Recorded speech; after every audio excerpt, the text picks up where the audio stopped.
साल 2009 में कोलंबिया के कोल माइन के खुदाई के दौरान कर्मचारियों को पत्थरों के नीचे से कुछ हड्डियों के टुकड़े मिलने शुरू हो गए, लेकिन इन टुकड़ों से इस बात का पता लगाना बहुत ही मुश्किल था कि यह आखिर किस जानवर के हो सकते थे। उन लोगों ने माइन को और गहराई तक खोदा और जो दृश्य उनके सामने आया वो हैरान कर देने वाला था। उनके सामने करोड़ों साल पहले धरती पे रहने वाले 30 सांपों की हड्डियां थी। उनमें से एक सांप की पूरी हड्डी मौजूद थी जिसमें उसका सिर भी शामिल था। जब इसकी लंबाई को नापा गया तो इसकी लंबाई करीब 15 मीटर थी। वैज्ञानिकों ने जानकारी दी कि उन कर्मचारियों ने जाने अनजाने में एक टाइटेनेबुआ की खोज की थी जो कि धरती पर रह चुका अब तक का सबसे विशाल सांप था। ऐसा माना जाता है कि टाइटेनेबुआ करीब 5 से 6 करोड़ साल पहले रहा करते थे। टाइटेनेबुआ भी हर एक सांप की तरह कोल्ड ब्लडेड थे, जिसका मतलब है कि उनका मेटाबॉलिक रेट उनके आसपास के तापमान पर निर्भर करता था। उन्हें रहने के लिए गर्म तापमान की जरूरत थी और उस समय का गर्म तापमान ही एक कारण था कि टाइटेनेबुआ इतने विशाल हुआ करते थे। टाइटेनेबुआ करीब 50 फीट लंबे थे जो कि आज के विशाल एनाकोंडा का करीब 2 गुना है। आज के समय का सबसे बड़ा सांप भी टाइटेनेबुआ के सामने बच्चा नजर आता। इतना ही नहीं, इनका वजन 1 टन से भी ज्यादा था।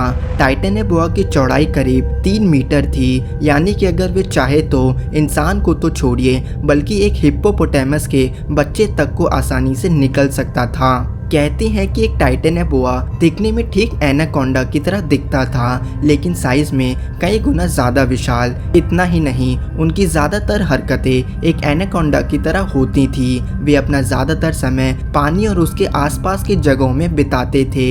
यही कारण था कि नदियों में रहने वाले बड़े बड़े मगरमच्छ, कछुए और मछलियाँ इनकी भोजन बनती थी। जी हाँ दोस्तों, यह दानव उस समय के मगरमच्छों तक को निगल जाया करते थे। टाइटेनेबुआ में किसी तरह का जहर मौजूद नहीं था। वे अपने दानव जैसी शक्ति के चलते ही बड़े बड़े जानवरों को शिकार बनाया करते थे। वे अपने शरीर को अपने शिकार के शरीर से लिपटा कर उसे इतने भयंकर प्रेशर से दबाता था कि कुछ मिनटों में ही उस जानवर की जान निकल जाया करती थी।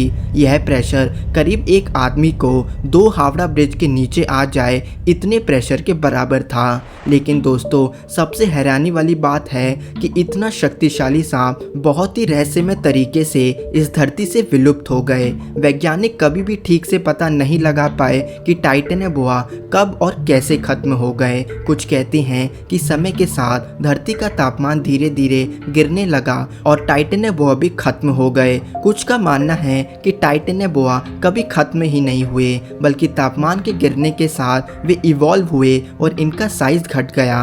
हो सकता है कि आज के विशाल एनाकोंडा ही इवॉल्व्ड टाइटेनेबुआ हो। इससे एक डरावनी चीज हमारे सामने उभर के आती है। वैज्ञानिक मानते हैं कि क्योंकि ग्लोबल वार्मिंग के कारण धरती का तापमान फिर से बढ़ने लगा है, तो इस बात की भी संभावना है कि हमें फिर से एक टाइटेनेबुआ धरती पे देखने को मिले। आपको जान के हैरानी होगी, लेकिन इतिहास में ऐसे कई मशहूर रहस्यमय घटनाएं हैं जहां लोगों ने 50 से 60 फीट तक सांपों को देखने की बात कही है। सोचिए क्या होगा अगर टाइटेनेबुआ आज भी हमारे बीच मौजूद हो। अगर वे आज भी जिंदा होते तो उनके पाए जाने की संभावना सबसे ज़्यादा इक्वेटर के पास होती। ब्राज़ील, वेनेजुएला और कोलंबिया जैसी जगहों का तापमान ना ही बहुत ज़्यादा है और ना ही बहुत कम, जो कि टाइटेनेबुआ जैसे सांप के लिए बिल्कुल परफेक्ट है। लेकिन सबसे ज़्यादा संभावना अमेज़न जंगल में हो सकती है। यहाँ की नदियों में रहने वाले मगरमच्छ और कछुए टाइटेनेबुआ को भरपूर मात्रा में भोजन पहुँचा सकते हैं। साथ ही यह जंगल इतना विशाल और घना है कि टाइटेनेबुआ सालों साल वहां रह सकता है और इंसान को कभी पता भी नहीं चलेगा। वे धरती पर रहने वाले कई प्रकार के जानवरों को भारी मात्रा में शिकार बना सकता था, जिससे हमारे फूड चेन को गंभीर रूप से चोट पहुंचती। हो सकता था कि मगरमच्छों की कई प्रजातियां हमेशा के लिए खत्म हो जाती। अगर इंसानों की टाइटेनेबुआ से भेंट हो जाती तो सबसे पहले शायद हम उसे जिंदा कैद करने का सोचते। हो सकता सकता है कि इस दौरान कुछ इंसानों को अपनी जान गंवानी पड़ती, लेकिन आखिर में हम उसे पकड़ ही लेते। वैज्ञानिक टाइटेनोबोआ को गहराई से पढ़ते।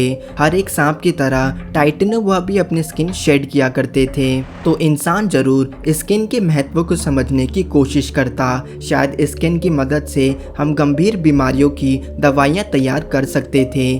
कुल मिला के बात यह है कि भले टाइटेनोबोआ कहीं ज़्यादा शक्तिशाली और विशाल था, लेकिन अगर वे आज के समय में जिंदा होते तो इंसानों के लिए उसे पकड़ना या फिर मारना कोई मुश्किल बात नहीं होती। धन्यवाद दोस्तों। अगर वीडियो पसंद आई हो तो हमें लाइक करें, शेयर करें और हमारा चैनल थिंक मिस्टीरियस ज़रूर सब्सक्राइब करें।